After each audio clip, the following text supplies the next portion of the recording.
All right, today we're going to step into a world of quiet glances, of feelings that are felt, but maybe not always said out loud.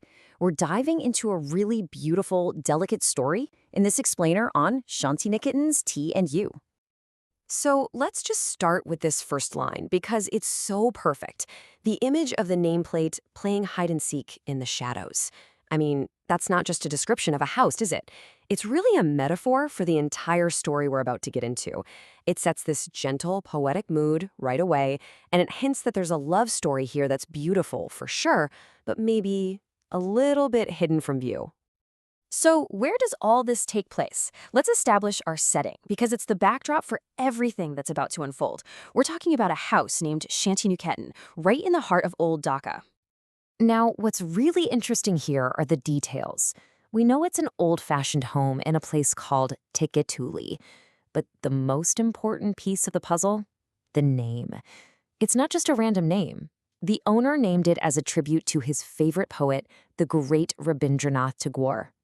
And that tells you everything you need to know.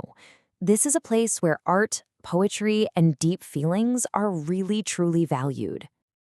And it's right here, within the walls of this poetic, special home, that a quiet story starts to begin. Our two main characters first meet, not with some big dramatic moment, but simply as neighbors. So let's meet these two people, the ones at the very core of this tale.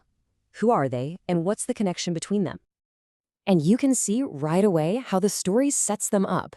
On one side, you have the girl, and she is all about her gentle demeanor and a sweet smile.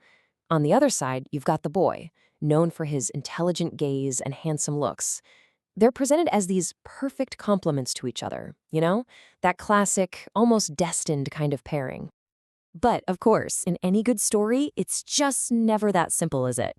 As you can see, there's a quiet but very powerful barrier standing between them. It's something that's preventing this seemingly perfect connection from just blooming. And here we go. This is the heart of the conflict. The barrier isn't some outside force, it's internal. The boy is completely weighed down by his family responsibilities. And because of that heavy burden, his love for the girl has to stay a secret. It's this deep feeling that he just keeps to himself, completely unspoken. So you have to ask, right? How can a love that's so silent ever find a voice? Well, the answer comes in a surprisingly simple, everyday way. A romance that starts to blossom over tea. This brings us to the central theme of the entire story, unspoken love. And this isn't just about someone being shy. This is about a whole romance where big, grand declarations are replaced by quiet actions. It's a story told in the empty spaces, where a shared glance or a simple gesture carries all the weight of a long love poem.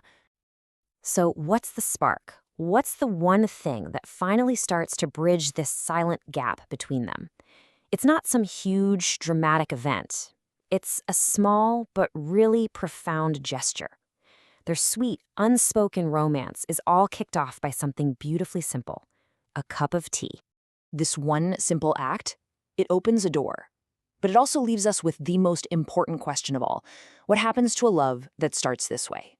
What's its ultimate fate? And so, this is where we're left.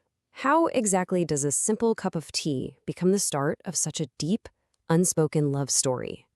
And maybe even more important, where does a love with such quiet, gentle beginnings actually end up?